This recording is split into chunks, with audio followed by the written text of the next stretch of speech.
ولا يحسبن الذين كفروا سبقوا إنهم لا يعجزون وأعدوا لهم ما استطعتم من قوة ومن رباط الخيل ترهبون به عدو الله وعدوكم وآخرين من دونهم لا تعلمونهم الله يعلمهم وما تنفقوا من شيء في سبيل الله يوفى إليكم وأنتم لا تظلمون وإن جنحوا للسلم فاجنح لها وتوكل على الله إنه هو السميع العليم وإن يريدوا أن يخدعوك فإن حسبك الله هو الذي أيدك بنصره وبالمؤمنين وألف بين قلوبهم لو أنفقت ما في الأرض جميعا ما ألفت بين قلوبهم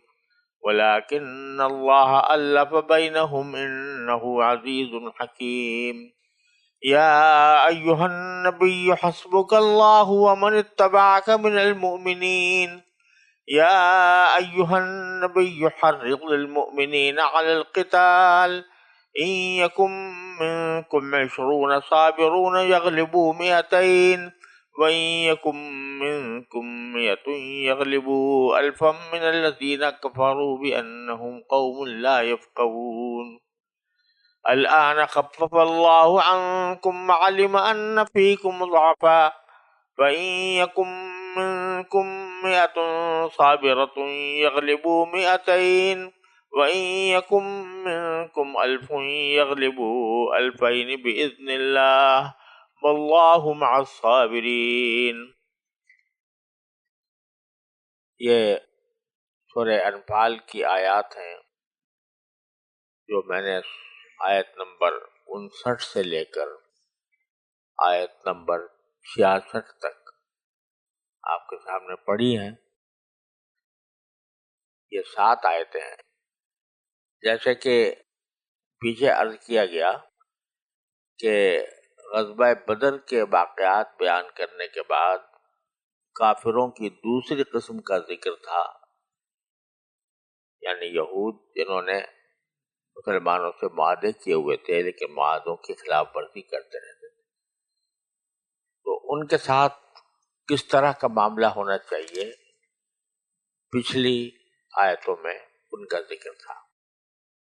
اب آگے ان دونوں قسم کے دشمنوں کے بارے میں اللہ تبارک و تعالی نے نبی کریم صلی اللہ علیہ وسلم کو کچھ خصوصی احکام عطا فرمائے۔ ایک بات تو یہ ہے جو ان دشمنوں کے بارے میں بتائی گئی ہے کہ یہ اگر کسی وقت آپ کے چنگل سے نکل بھی گئے ہوں تو آخر کار یہ اللہ تعالیٰ کو عاجز نہیں کر سکیں گے اور اللہ تعالیٰ ان کو بالآخر آپ کے سامنے مغلوب کرے گا۔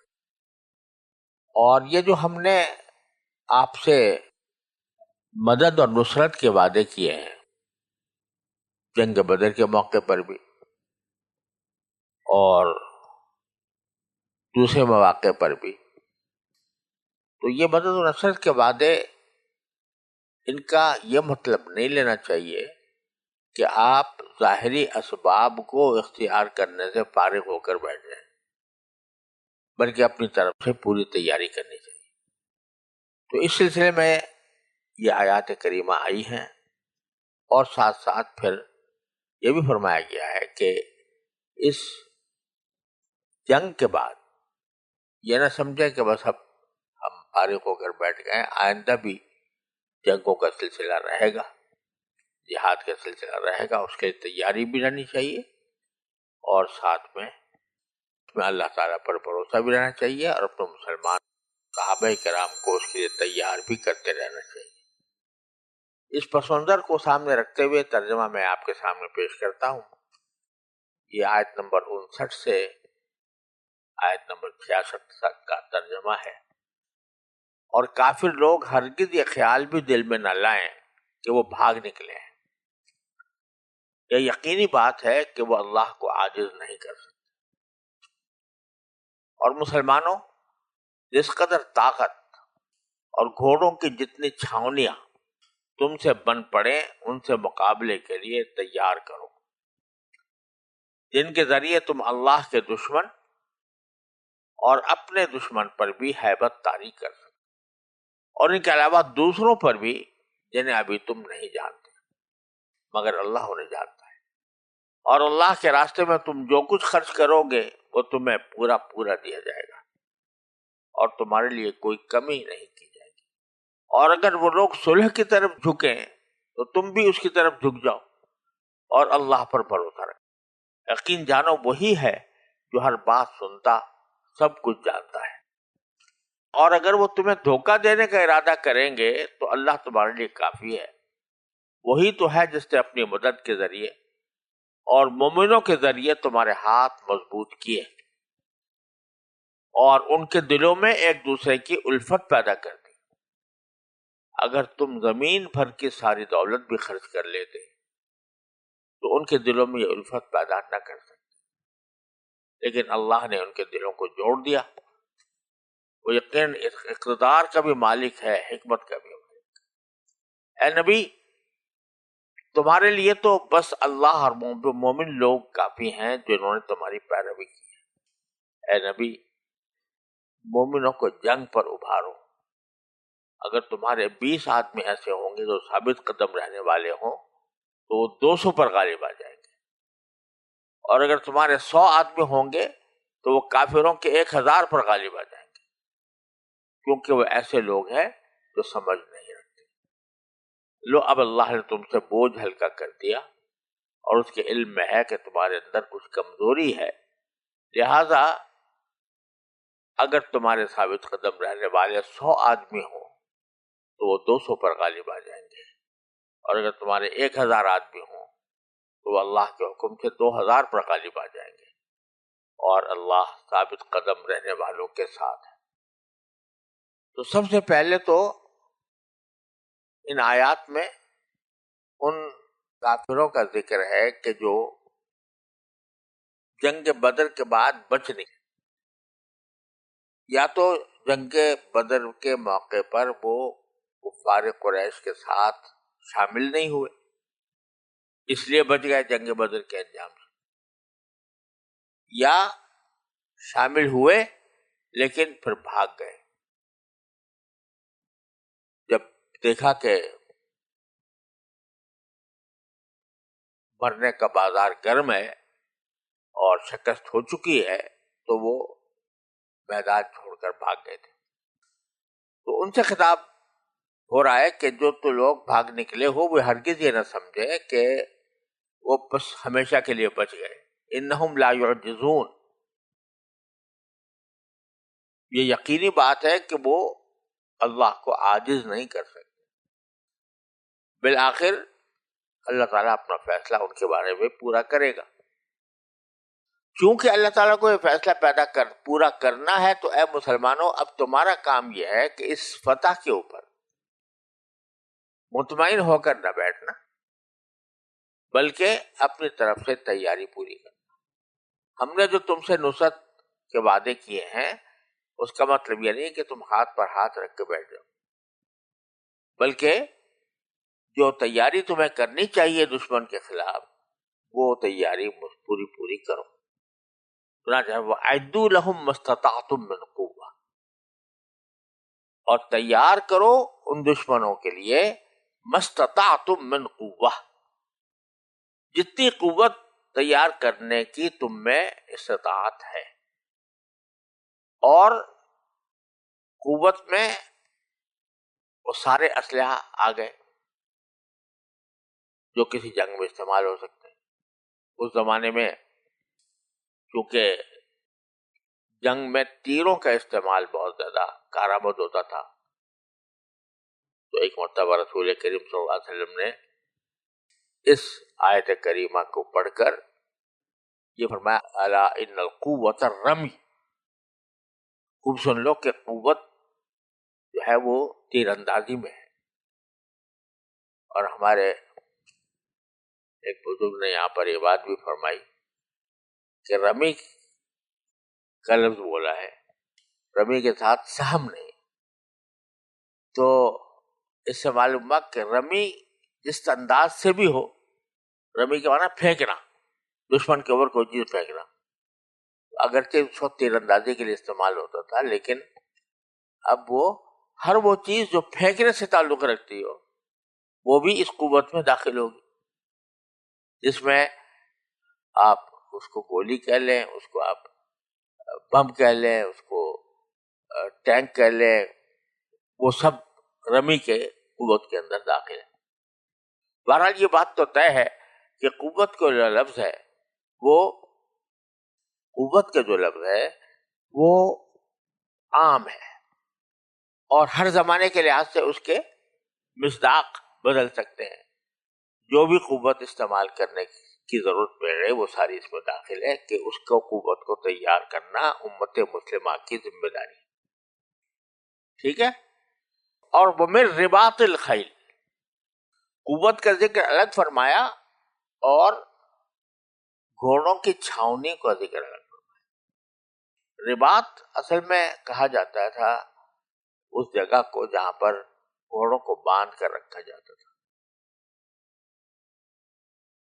گھوڑوں کو باندھ کر رکھتے تھے جہاد کی تیاری کے لیے، جنگ تیاری کر لیے. جس جگہ وہ بندے ہوتے تھے اس کو رباط اس کی کہا جاتا ہے، رباط الخیل، جس کو آج کل چھاونی کہہ لو. تو ان کو خصوصی طور پر ذکر فرمایا اس لیے کہ اس زمانے میں قوت کے استعمال کا زیادہ مؤثر ذریعہ گھوڑے ہوتے تھے. اور اب بھی باوجود اس کے کہ جنگ کے اندر ٹیکنالوجی کہیں سے کہیں پہنچ گئی، لیکن گھوڑوں سے بے نیازی اب بھی نہیں ہے.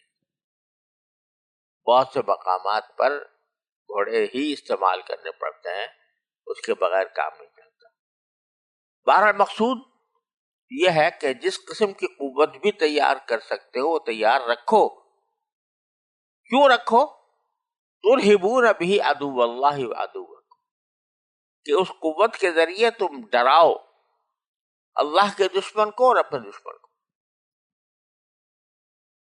مطلب ڈرانے کا یہ ہے کہ یہ نہیں ہے کہ ہر وقت قوت کو استعمال ہی کرنا ہے اور جنگ ہی کرنی ہے، حملے ہی کرنے ہیں، بلکہ اصل مقصود یہ ہے کہ لوگوں پر اپنی قوت کی دھاک بٹھانی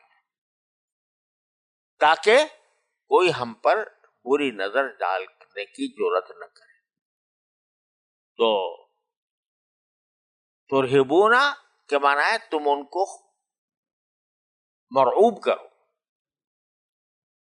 کس کو کرو؟ عدو اللہ وعدوکم، اللہ کے دشمن کو اور اپنے دشمن کو. وآخرین من دونہم، اور جو تمہارے فی الحال دشمن ہیں ان کو بھی ترغیب، ان کو بھی مرعوب کرو، اور ان کے علاوہ جو دوسرے دشمن ہیں تمہارے جن سے ابھی تک تمہارا سامنا نہیں ہوا، وہ بہت سے قبائل عرب تھے جن سے نہیں ہوا تھا کوئی سامنا. قبائل عرب سے آگے بڑھ کر روم کی سلطنت تھی، فارس کی سلطنت تھی، ان سے کوئی اس حد تک بٹ بھیڑ نہیں ہوئی تھی، لیکن اللہ تعالیٰ کے علم میں تو تھا کہ یہ ہونا ہے. تو یہ جو تم تیاری کرو گے یہ صرف تمہارے پاس رہنے والے دشمنوں کو مرعوب کرنا مقصود نہیں ہے، بلکہ ان کے علاوہ جو دوسرے لوگ ہیں باہر بیٹھے ہوئے ہیں اور ان کو تمہاری ترقی کھل رہی ہے، ان کے اوپر بھی بورو ڈالنا مقصود ہے. وہ کون ہے؟ لا تعلمونہم، ابھی تم ان کو نہیں جانتے کہ کون کون تمہارے خلاف پر تول رہا ہے. اللہ یعلمہم، اللہ جانتا ہے. یہ بظاہر اشارہ روم اور فارس کی سلطنتوں کی طرف ہے کہ ابھی تو تمہارے ذہن میں بدر کا موقع گزرا ہے ابھی قریب قریب. تو بدر کے اندر اللہ تعالیٰ نے فتح عطا فرمائی ہے. تصور بھی نہیں ہے فی الحال کہ روم والے یا کسرا والوں سے کوئی لڑائی ہوگی. تو تم نہیں جانتے، اللہ جانتا ہے. تو لہذا تیاری کرو دشمن کے لیے. اب یہ حکم ساری امت مسلمہ کے لیے ہر دور کے لیے ہے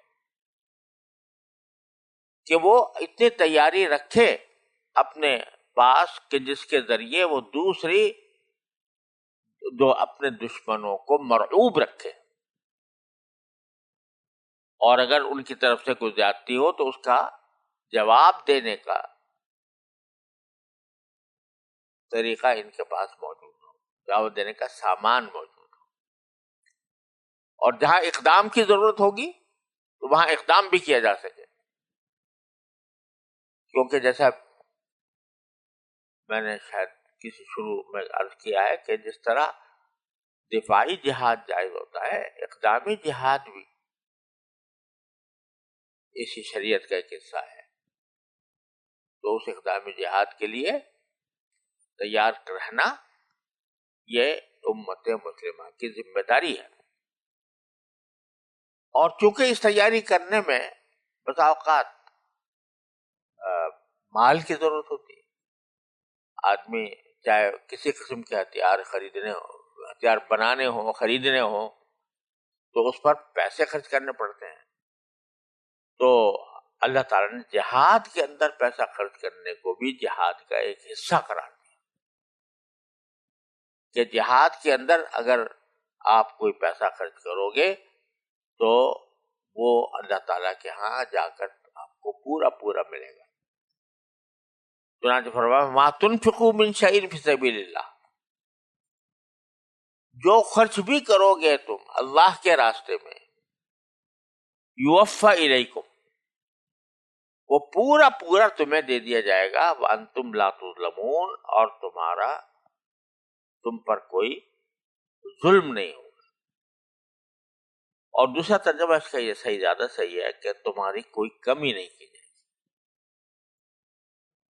تظلمون کے ایک معنی کسی کے حق میں کمی کرنے کے بھی ہوتے ہیں، اور یہاں پر زیادہ تر مفسرین نے وہی معنی مراد لیا. اور یہ جو فرمایا ما تنفقوا من شیء فی سبیل اللہ، اللہ کے راستے میں جو کچھ خرچ کرو گے وہ پورا پورا تمہیں ملے گا. فی سبیل اللہ جو ہے عام طور سے جو قرآن کریم میں استعمال ہوا ہے جہاد کے لیے، قتال کے لیے. تو اللہ کے راستے میں یعنی جہاد میں جو کچھ خرچ کرو گے، کیونکہ اور آگے اور پیچھے بھی سارا سیاق جہاد ہی کا چل رہا ہے، لہذا جہاد کے اندر پیسہ خرچ کرنے کی ترغیب دینا اس سے مقصود ہے. کیونکہ سارا کلام اس پر جا رہا ہے کہ اگرچہ ہم نے تم سے نصرت کے وعدے کیے ہوئے ہیں، لیکن اس کے معنی یہ نہیں ہے کہ تم اپنے اسباب کو فراہم کرنا چھوڑ دو، اسباب کو تیار رکھنا چھوڑ دو.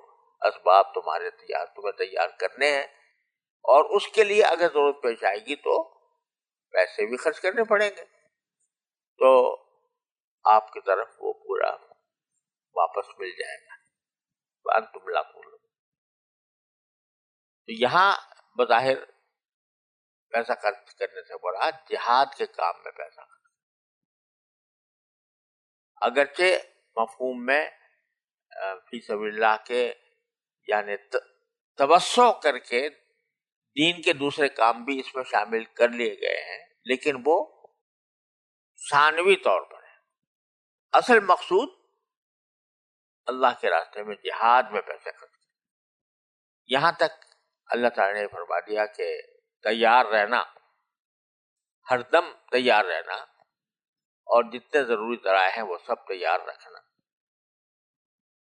اب یہاں سوال پیدا ہوا تو اس کا معنی یہ ہے کہ بس ہم ہر وقت حالت جنگ ہی میں رہیں گے دشمنوں کے ساتھ، کوئی امن کی حالت نہیں ہوگی. تو اس شبے کو دور فرما دیا اگلی آیت میں وَإِن جَنَحُوا لِلسَّلْمِ فَاجْنَحْ لَهَا، اور اگر یہ تمہارے دشمن صلح پر آمادہ ہو جائیں، صلح کی طرف جھک جائیں، لفظی معنی ہے جنحو یعنی جھک جائیں. کائے کے لیے جھک جائیں؟ سلم کے لیے. سلم اور سلم دونوں کے معنی امن کے آتے، یعنی وہ خود اس بات پر آمادہ ہوں کہ تمہارے ساتھ امن کا معاہدہ کریں، صلح کریں. فَاجْنَحْ لَهَا، تو تم بھی اس امن کی طرف جھک جاؤ. بتلانا یہ مقصود ہے کہ جہاد کے عظیم ترین فضائل اپنی جگہ،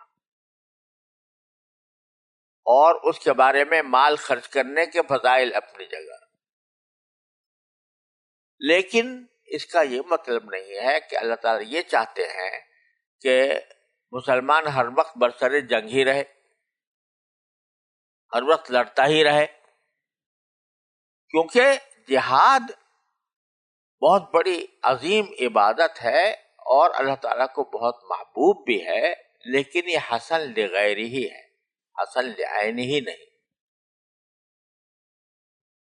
یعنی یہ خود اپنی ذات میں کوئی اچھی بات نہیں ہے کہ آدمی ایک انسان دوسرے انسان کو مارے، لیکن ایک ضرورت کی وجہ سے اس کو مشروع کیا گیا، اور وہ ضرورت ہے اللہ کے کلمہ بلند کرنے کی، اس لیے اس کو مشروع کیا گیا. اگر اللہ کے کلمے کے بلند رہنے کے ساتھ کوئی امن کی صورتحال پیدا ہو جاتی ہے تو مسلمان کو اس سے دریغ نہیں کرنا. یہ معنی ہے وَإِن جَنَحُوا لِلسَّلْمِ فَاجْنَحْ لَهُ. وہ کس طرح ہوگا کہ لفظ یہاں یہ استعمال ہوا ہے کہ اگر وہ مائل ہو جائیں صلح کی طرف تو تم بھی مائل ہو جاؤ. کیا معنی؟ میلان ظاہر ہو رہا ہے پہلے دشمن کی طرف، میلان اسی وقت ظاہر ہوگا جب مسلمانوں کی دھاک بیٹھی ہوئی ہے، مسلمانوں کا ایک رعب ان کے دلوں پر چھایا ہوا ہے، تبھی تو وہ آگے پیشکش کریں گے بھائی صلح کر لو ہم سے. تو جو اصل مقصود ہے جہاد کا کہ اللہ کا کلمہ بلند رہے، اسلام کی اور مسلمانوں کی دھاک بیٹھی رہے، وہ چونکہ حاصل ہو چکا. اگر وہ امن کی پیشکش کرتے ہیں تو تم بھی امن کی پیشکش کو قبول کر لو. ظاہر ہے کہ یہ پیشکش اور اس کو قبول کرنا یہ مسلمانوں کے اپنے مصالح کے ساتھ مشروط ہے کہ اگر مصلحت ہے تو قبول کر لو، نہیں ہے تو اس صورت میں اگر قبول نہ بھی کی جائے تو کوئی مذائقہ نہیں. اس کی مثالیں بھی نبی کریم صلی اللہ علیہ وسلم کے سیرت طیبہ میں موجود ہیں کہ جہاں مسلمانوں کے مصلحت کے خلاف آپ نے دیکھا تو آپ نے صلح کی پیشکش کو ٹھکرا دیا. تو اس لیے کہا ہے فقہاء کرام نے کہ یہ ان جناحوا للسلم فاجنح لها، اس میں ایک بات تو اس کا ذکر کیا ہے کہ پیشکش صلح کی ان کی طرف سے ہو تو پھر تم بھی اس پیشکش کو قبول کر لو. دوسری اسی بات سے مشروط ہے کہ مسلمانوں کی مصلحت کے مطابق اور مسلمانوں کی شرائط پر ہو. یہ سمجھنا کہ ہر حالت میں صلح فرض ہے، یہ اس سے نہیں نکلتا. لیکن ساتھ ہی جیسا میں نے عرض کیا کہ اس آیت نے یہ بتا دیا ہے کہ اسلام یہ نہیں چاہتا کہ ہر وقت جنگی ہوتی رہے، ہر وقت مسلمان برسر جنگ ہی رہے. تو اس بات کو آپ اگر صلح قبول کر لیں تو پھر توکل اللہ، اللہ پر بھروسہ کر. یہ بھروسہ کرنے کا ذکر یہاں اجمالاً اور آگے تفصیلاً یہ فرمایا گیا ہے کہ بعض اوقات صلح کی جو پیشکش ہوتی ہے دشمن کی طرف سے وہ دھوکے پر مشتمل ہوتی ہے، اور بظاہر صلح کر رہے ہیں، اندر سے خلاف سازشیں کر رہے ہیں. تو اللہ تبارک و تعالیٰ نے یہاں پر مسلمانوں کو یہ فرمایا کہ جب صلح کرنے کا آپ لوگ ارادہ کر لیں تو پھر اللہ پر بھروسہ رکھیں. یعنی صلح کرنے کے وقت تو حالات کا پوری طرح جائزہ لے کر مسلمانوں کی مصلحت کا پورا خیال کر کے صلح کی شرائط طے کی جائیں. لیکن جب ایک مرتبہ خوب ٹھوک بجا کر اور بہت احتیاط کے ساتھ صلح کی کارروائی ہو گئی تو اب اس فکر میں نہ پڑنا کہ بھئی یہ دھوکہ دے رہے ہوں گے.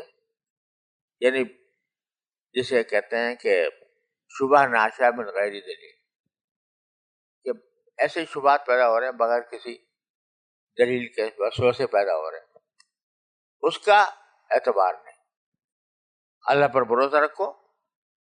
اور اگر بالفرض کسی ظاہر حالات میں نظر نہیں آ رہا تھا مگر اندر سے یہ لوگ دھوکہ دے رہے تھے تو یریدوا ان یخدعوک فإن حسبک اللہ، اور اگر یہ آپ کو دھوکہ دینے کا ارادہ کریں گے تو خوب سمجھ لیجئے کہ اللہ ہی پر آپ کے لیے کافی ہوگا. یعنی ان کا دھوکہ کام نہیں آئے گا آپ کے خلاف، آپ کو کوئی نقصان نہیں پہنچے. چنانچہ حضرات مفسرین نے اس کے تحت لکھا ہے کہ پوری حیات طیبہ میں نبی کریم صلی اللہ علیہ وسلم نے جن لوگوں کے ساتھ ٹھوک بجا کر صلح فرمائی تو اس صلح کے نتیجے میں کبھی آپ کو کوئی نقصان نہیں پہنچا، بلکہ اگر اچھی کنی ان کی طرف سے ہوئی بالآخر نتیجہ مسلمانوں کے حق میں نکلا، جیسے فتح مکہ کے موقع. اور اگر کسی نے دھوکہ دینے کی کوشش کی تو اللہ تعالیٰ نے ایسے اسباب مہیا فرما دیے جس سے وہ دھوکے کا نشانہ مسلمان نہیں بن سکے. تو یہ معنی ہے کہ اگر وہ دھوکہ دینا چاہیں گے تو فإن حسبک اللہ، تو آپ کے لیے اللہ کافی. اور اللہ تعالیٰ کے کافی ہونے کی نظیر آگے بیان فرمائی ہے باری تعالیٰ نے کہ دیکھو کیا تم نے یہ نہیں دیکھا کہ اللہ تعالیٰ نے تمہاری کس طرح مدد کی. وَالَّذِي أَيَّدَكَ بِنَصْرِهِ وَبِالْمُؤْمِنِينَ، وہی ہے جس نے تمہاری تائید کی اپنی مدد سے. الفاظ زیادہ اگر صحیح ترجمہ کیا جائے تو وہی ہے جس نے تمہارے ہاتھ مضبوط کیے بِنَصْرِهِ اپنی مدد کے ذریعے، وَبِالْمُؤْمِنِينَ اور ان مسلمانوں کے لیے جو آپ کے ساتھ تھے جن کی تفصیل آگے آ رہی. یعنی کہنا یہ مقصود ہے کہ اپنے ماضی پر نظر ڈال کے دیکھ لیجئے کہ ہر موقع پر اللہ تعالیٰ نے اپنی مدد سے آپ کو سرفراز فرمایا. تو اس سے خود ہی پتہ چلتا ہے کہ آئندہ بھی باری تعالیٰ اپنے فتح و نصرت سے سرفراز فرماتے رہیں گے. لیکن یہاں جو انداز اختیار فرمایا اس میں فرمایا کہ تمہارے ہاتھ مضبوط کیے اللہ نے اپنی مدد سے. اب اتنا کہہ دینا بھی کافی تھا، اپنی مدد سے آپ کے ہاتھ مضبوط کیے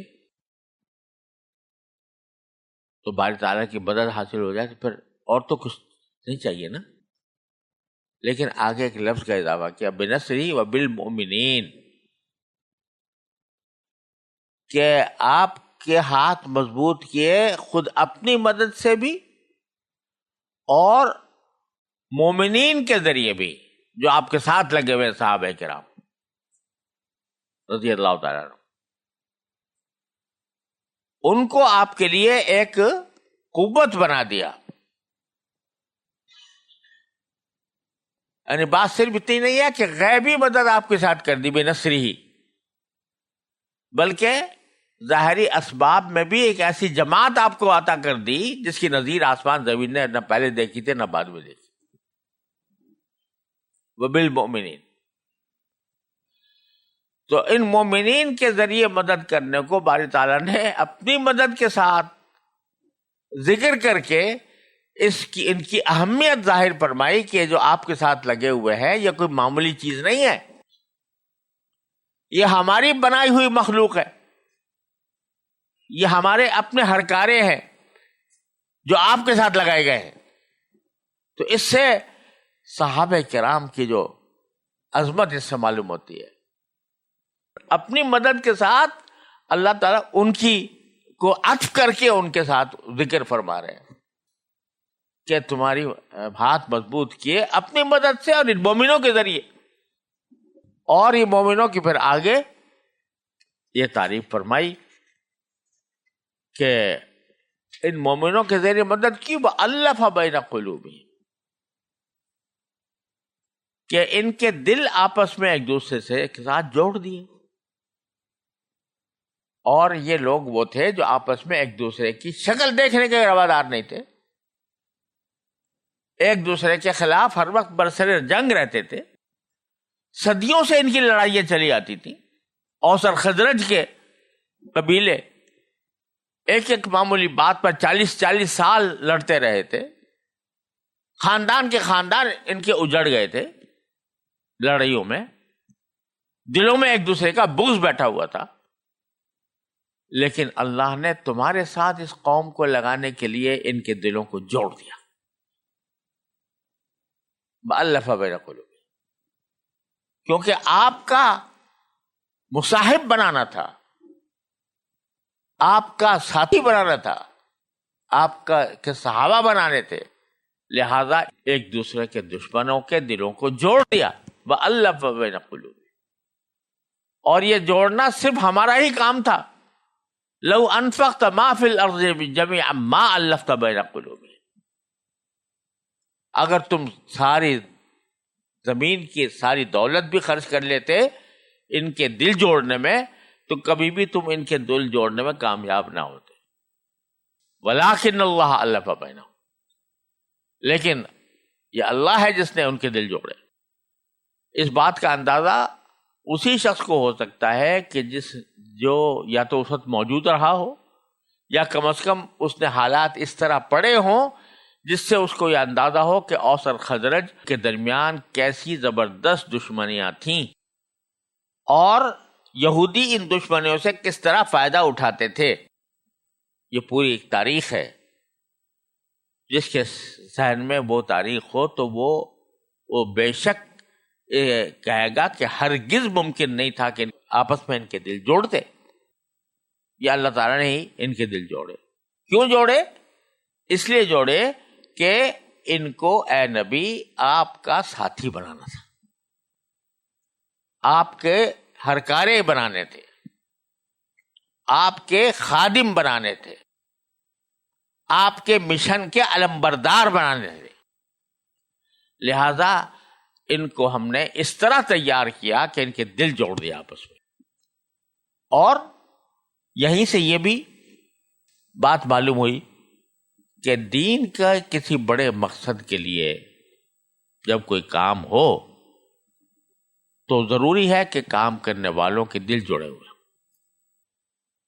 وہ اتحاد، متحد اور متفق ہوں، ان کے درمیان لڑائیاں نہ ہوں. کیونکہ مشترک مقصد میں اگر سب لوگ کسی ایک بات کے اوپر متفق نہیں ہوں گے اور اس پر ان کے دل جوڑے ہوئے نہیں ہوں گے تو کبھی اس مقصد میں کامیابی نہیں ہو سکتی. اتحاد، اتفاق، دلوں کا جڑا ہوا ہونا یہ کسی بھی مشن کی کامیابی کے لیے ضروری ہے. لہذا صحابہ کرام کے دل جوڑ دیے جو ایک دوسرے کی شکل دیکھنے کے روادار نہیں تھے، ان کو آپس میں بھائی بھائی بنا دیا. انہ عزیز حکیم، انہ عزیز الحکیم. اللہ تعالیٰ عزیز بھی ہے، حکیم بھی ہے. عزیز کے معنی ہے غالب، کامل اقتدار والا. تو اللہ تعالیٰ کا اقتدار بھی کامل ہے اور اس حکمت بھی کامل ہے، حکیم بھی ہے. کیونکہ اقتدار کامل ہے تو وہ کسی وقت کسی کو ہی اپنے اقتدار کے تحت ختم کر سکتا ہے اور کسی کو، بڑے سے بڑے دشمن کو ایک لمحے میں زیر کر سکتا ہے، ایک لمحے سے بھی کم میں زیر کر سکتا ہے. لیکن ساتھ ہی حکیم بھی ہے، حکمت کا بھی مالک. لہذا وہ اس اپنی حکمت کے تحت فیصلہ کرتا ہے کہ کس کو کس وقت کامیاب کرنا ہے، کتنا کامیاب کرنا ہے، کس حد تک کامیاب کرنا ہے۔ اس کے لحاظ سے اب یہ جو فرمایا گیا تھا کہ لڑائی کے لیے تیار رہو اور لڑائی کے لیے قوت جمع کرو، اسباب جمع کرو، پیسے خرچ کرنے پڑے تو پیسے خرچ کرو، اور اللہ پر بھروسے رکھو وغیرہ، تو کبھی دل میں خیال آتا تھا کہ یہ جو اتنی بڑی بات آ رہی ہے کہ بھئی تم ڈراؤ اپنے سامنے والوں کو بھی اس قوت سے، اور دور بیٹھے لوگ جو ہیں، بڑی بڑی سلطنتیں، روم کی اور ایران کی اور قیصر کی اور کسریٰ کی، ان کو بھی ڈراؤ۔ تو سوال یہ پیدا ہوتا ہے کہاں روم اور فارس، کہاں قیصر و کسریٰ، اور کہاں یہ فاقہ مست جو جن کے پاس بعض اوقات 2 وقت کا کھانا بھی نہیں ہوتا۔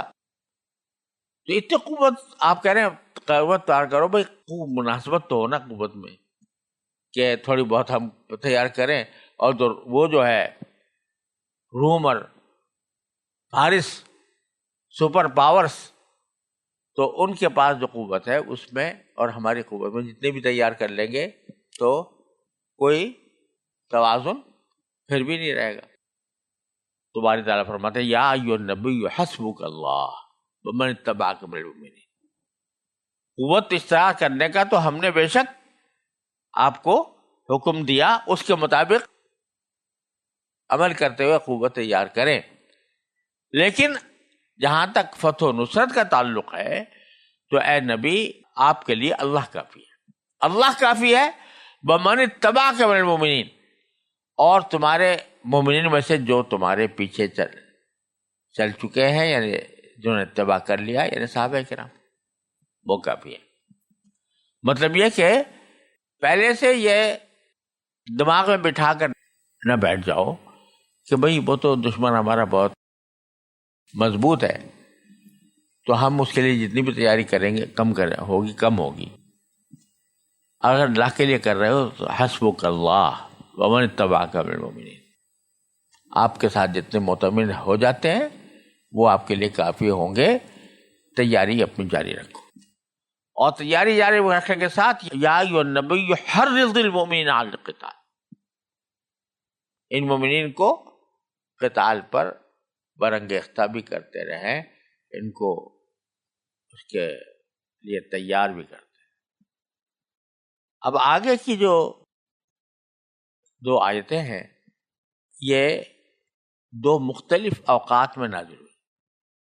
پہلی جو آیت ہے اس میں اللہ تبارک و تعالیٰ نے یہ فرمایا کہ دیکھو کہ تیاری اپنی جگہ ایک اہم فریضہ ہے جس کی طرف ہم نے آپ کو متوجہ کیا، لیکن فتح و نصرت کا دار و مدار ہمیشہ قلت و کثرت پر نہیں ہوتا، بلکہ ہم تمہیں یہ حکم دیتے ہیں ایک طرح سے کہ اگر تم میں سے 20 آدمیوں کا مقابلہ 200 سے ہو جائے، جس کا مطلب یہ کہ تمہارا اور دشمن کا تناسب 1 اور 10 کا ہو، دشمن 10 ہو اور تمہارے مقابلے میں 1 ہو، تو تم ایک تنہا کو ان 10 پر غالب آنا چاہیے، بلکہ غالب آئیں گے، 1 آدمی 10 پر غالب آئے گا۔ اور یہ اگرچہ ایک اعلان ہے کہ ایسا ہوگا، لیکن یہ در حقیقت ایک حکم بھی ہے کہ تم 10 آدمی بھی اگر تمہارے مقابلے پر ہوں اور تم تنہا ہو تو پیٹ پھیر کر بھاگنا جائز نہیں تمہارے لیے۔ یہ شروع میں یہ حکم تھا، بعد میں فرمایا کہ اللہ تعالیٰ نے کہ میں اللہ اب تمہارے تخفیف کر دی ہے، کمی کر دی ہے، اور کمی کر کے اب یہ ہے کہ اگر تم میں سے 100 ہوں گے تو 200 پر غالب آ جائے گی. اس کے معنی مقابلہ جو ہے وہ 1 اور 10 کا نہیں بلکہ 1 اور 2 کا ہے. جس کا مطلب یہ ہے کہ اگر تمہارے مقابلے میں 2 ہیں تو تمہیں بھاگنا جائز نہیں. 2 سے زیادہ ہوں تو پھر گنجائش ہے. یہ 2 مختلف اوقات میں اللہ تعالیٰ نے یہ 2 آیتیں نازل فرمائی. اس کا ترجمہ دیکھیے. فرمایا کہ ان یکم منکم 20 صابرون، اگر تم میں سے 20 آدمی ہوں لیکن صبر کرنے والے ہیں، ثابت قدم، یغلبوا مئتین، تو وہ 200 پر غالب آ جائیں گے. وَإِن مِّنكُم مِّئَةٌ يَغْلِبُوا أَلْفًا، تم میں سے 100 ہوں گے تو 1000 پر غالب آ جائیں گے. نسبت وہی ہے لیکن 2 مختلف مثالیں اس کی دے دی، ان پر غالب آئیں گے. ارے بھائی ایسے کیسے ہو جائے گا؟ ایک آدمی 10 پر غالب آ جائے، 10 اس کے آگے زیر ہو جائیں. اس کے لیے جو وجہ بتائی، الفم من الذین کفروا بانہم قوم لا یفقہون، کیونکہ یہ 10 آدمی جو آ رہے ہیں نا مقابلے میں 1 کے، ان کے اندر سمجھ نہیں ہے. ارے بھائی کیا سمجھ نہیں؟ کیا مطلب ہے سمجھ نہیں ہونا؟ کہ سمجھ نہ ہونے سے ان کی قوت کمزور پڑنے کا کیا تعلق؟ تو بتلانے کا مقصود ہے کہ ایک سمجھ وہ ہوتی ہے کہ بھائی میری تو جان اللہ کے حوالے ہے، اللہ کی دی ہوئی ہے. اگر یہ اللہ کے راستے میں قربان ہو رہی تھا سبحان اللہ، جان دی ہوئی اسی کی تھی. حق تو یہ ہے کہ حق ادا نہ ہو. ایک تصور یہ ہوتا ہے. لہذا مجھے اپنی جان کی کیا پرواہ ہے؟ جس مقصد کے لیے میں نکلا ہوں اس میں کامیاب ہوں یا نہ ہوں، اگر مر گیا تو شہید ہوں گا تو بھی میری منزل حاصل ہے. اور میں جان دے رہا ہوں کسی خاص ایسے باعزت مقصد کے لیے جو میرے اللہ کو پسند ہے. تو جس شخص کی یہ سمجھ یہ ہوگی، جس شخص کی سمجھ یہ ہوگی کہ میری جان ایک خاص عظیم مقصد کے لیے قربان ہو رہی ہے، تو اس کو جان جانے کا کوئی اس کو پریشانی نہیں ہوگی. وہ تو اس کے سینے پر تیر لگے گا اور خون بہے گا اور ابلے گا تو وہ کہے گا فزت ورب الکعبہ، کہ رب کعبہ کی قسم میں کامیاب ہو گیا. وہ تو یہ کہے گا کہ مجھے احد کے پہاڑوں سے جنت کی خوشبو آ رہی. یہ سمجھ کی بات ہے. سمجھ کیا کہ اس کا در جو ایک اللہ نے فہم پیدا کر دی ہے موت و زندگی کی اور زندگی کے مقاصد کی، اس نے اس کو اس ڈر سے اور بزدلی سے بے نیاز کر دیا. اور دوسرا وہ شخص ہے جس کی سمجھ کیا ہے، وہ اسی دنیا کے اندر گرد محدود ہے. زندہ رہوں گا تو مزہ اڑاؤں گا، کہیں مر گیا تو یار ختم ہی ہو جائے گی سارے، میری محنت بیکار جائے گی، میری زندگی بیکار جائے گی، میں جو کچھ کمایا تھا وہ بیکار جائے گا، آگے تو کچھ ہے ہی نہیں. تو جس کی سمجھ محدود ہے اسی زندگی تک اور اسی دنیا تک، وہ کیا لڑے گا؟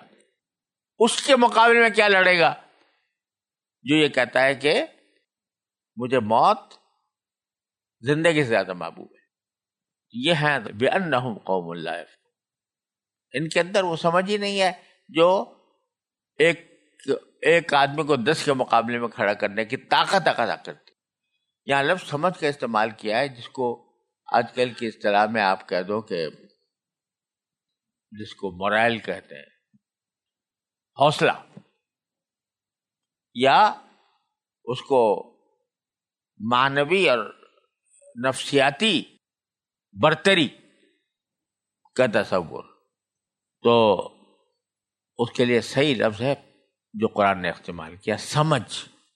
فرق سمجھ کا ہے، سمجھ کا ہے کہ زندگی کی اور موت کی سمجھ، تو ان کے اندر زندگی اور موت کی صحیح سمجھ نہیں ہے، لہذا 10 آدمی بھی ایک کے مقابلے میں شکست کھا سکتے، اور ان کے پاس سمجھ صحیح ہے، لہذا ایک آدمی بھی 10 پر غالب آ سکتے۔ یہ شروع میں یہ حکم آیا تھا، ویسے بھی مسلمانوں کی تعداد بہت کم تھی، تو حکم بھی ذرا دے دیا گیا تھا سخت قسم کا۔ باری تعالیٰ بعد میں فرماتے ہیں، اگرچہ دونوں کو پھر جوڑ دیا ہے سورہ انفال کے اندر، لیکن بعد میں فرمایا الآن خفف اللہ عنکم، اب اللہ نے تمہارے سے تخفیف کر دی۔ یعنی پہلے حکم یہ تھا کہ 10 بھی دشمن مقابل پر ہوں تو تمہیں لڑنا ہی ہے، پیٹھ پھیر کر نہیں جانا، اور اب ہم تمہاری تخفیف کرتے ہیں۔ وعلم ان فیکم ضعفا، اور اللہ تعالیٰ کے علم میں یہ بات ہے کہ تمہارے اندر کچھ کمزوری ہے۔ یعنی جب یہ آیت نازل ہوئی تھی تو بعض صحابہ کرام نے کچھ اس پر تعجب کا بھی اظہار کیا تھا، اور یہ بھی ظاہر کیا تھا کہ یا رسول اللہ اگر ساری زندگی ساری عمر ہمارے پر یہی حکم رہا کہ 10 آدمیوں کے مقابلے پر بھی نہیں تم بھاگ سکتے، تو یہ ہم کیا ساری زندگی اس کو برداشت کر سکیں گے؟ تو اس پر اللہ تبارک و تعالیٰ نے یہ آیت نازل فرمائی، الآن خفف اللہ عنکم، اب اللہ نے تم سے تخفیف کر دی ہے، وعلم ان فیکم ضعفا، اور اللہ کے علم میں ہے کہ تمہارے اندر کمزوری ہے۔ تو اب حکم یہ ہے کہ فَإِن يَكُن مِّنكُم مِّئَةٌ صَابِرَةٌ يَغْلِبُوا مِئَتَيْنِ، کہ تم میں سے اگر 100 ہوں گے لیکن ثابت قدم ہوں گے تو وہ 200 پر غالب آ جائیں گے، اور اگر تم میں سے ایک ہوں گے وہ یکم منکم الف یغلبوا الفین، تو وہ 2000 پر غالب آ جائیں گے باذن اللہ، اللہ کے حکم۔ لیکن ساتھ ہی یاد کہہ دیے واللہ مع الصابرین، یہ اس وقت ہوگا جب تم اپنے اندر صبر کی طاقت پیدا کرو۔ صبر کیا ہے؟ ڈٹ جانا، ثابت قدم رہنا، تکلیف جھیلنے کو تیار رہنا، یہ ساری چیزیں صبر کے اندر داخل ہیں۔ اپنے خواہشات کے خلاف کام کرنا، تو جو لوگ ان صفات کے حامل ہوتے ہیں اللہ تعالیٰ ان کے ساتھ ہوتا ہے، تو پھر اپنے سے دگنے دشمن پر بھی اللہ تعالیٰ اس کو غلبہ عطا فرما دیتا ہے۔